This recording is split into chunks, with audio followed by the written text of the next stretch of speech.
I'm here with Elizabeth, and we met on LinkedIn at a time when I was feeling quite shy about LinkedIn, and I think it's fair to say you were feeling shy about video. Yes. So can you talk to us about how you overcame some of those obstacles, or what your feedback process was? Because last year you were in a place where you weren't doing too many, and now you're becoming more and more consistent. So how did you overcome, I guess, any resistance? So I did do one video, as it was a call to action at the LinkedIn local event that we both attended to. Yes. That we didn't Yes, know that we were there. then. Yeah, we both sort of snuck in and watched attentively, and then we shyly exited, I think, pretty That's quickly. right. Yeah. But Tima was there, and Yeah. she said, just dive in, which I did. I dove in and I did an introduction video, and then I left it there. So that was back in November 2018. Yeah. And I did promise myself that I would start at the start of 2019, which I did. You did. You kept that promise. I did keep You that. Give yourself a pat. Good on you. But that was Because it is about goals too, and about Yes. being accountable. Absolutely. Which So is brilliant. I definitely set that target, and I kept to that. Yeah. I did try to talk myself out of it, as we do sometimes. Yeah, new skills are hard.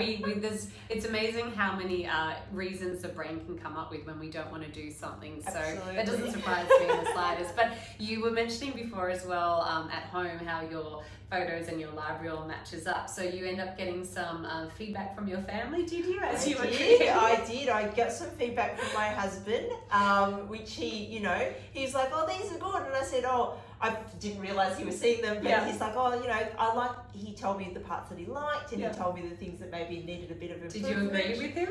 Absolutely. Oh, great. No, it's good when you're in line, and also when you're talking with someone who you trust and knows you well, because they can also say, oh, I think that's a bit of a persona or a mask. That's not really the Elizabeth I experience, on a day-to-day basis, or it might have been something technical. So it's good that it was welcomed. Yes, no, I think that he knew that I was very nervous, and being very nervous, so he's very supportive. But the best tip that I had to help me actually springboard was doing the practice videos that may never get published, and that was a tip that you provided on one of your videos. Oh, thank you. And it was the tips that you had was practice, and also sometimes practice with someone. Yeah.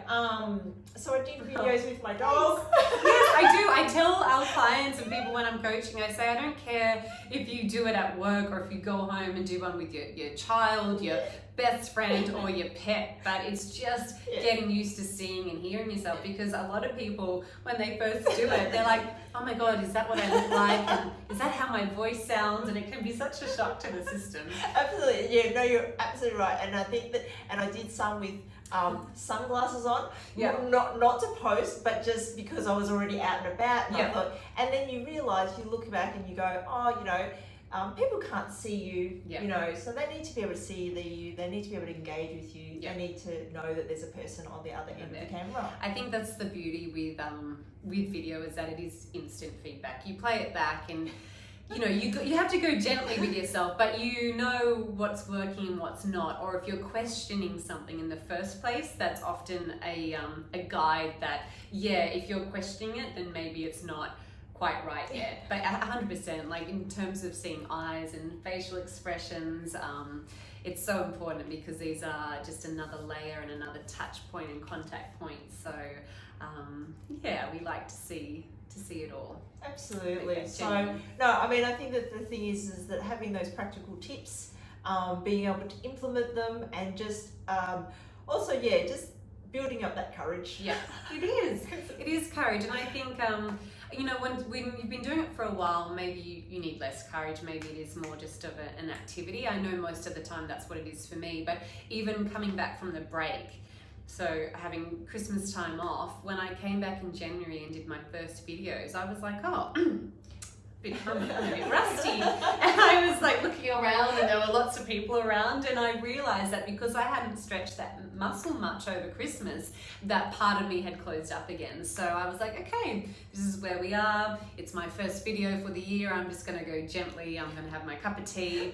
I'm going to go over what it is that I need to say and just really ground myself. And then it was easy to get back in, but I had to be aware of what was happening so that I didn't talk myself out of it. Yeah, that's right. Yeah, so even video coaches get that. Yeah, it's good to have that beginner's mindset though too, to come back into it and think about what are the basics, who am I talking to, who am I trying to reach, how can I say this succinctly. It gets you back into a good space to hopefully create, hopefully create engaging content. Yeah. Well, always staying fresh and relevant, and and real and authentic is always really, really important. Yeah, love it. Well, thank you for sharing. That's all right. Thank you for having me. Oh, my pleasure. My pleasure. So definitely check out Elizabeth's videos. Your tips are awesome too. I love them from someone who I know was feeling shy, and the videos that I've watched, I'm like so authentic and really, really great knowledge to share. So definitely be sure to jump on. Thank you. Thanks, guys. Thanks.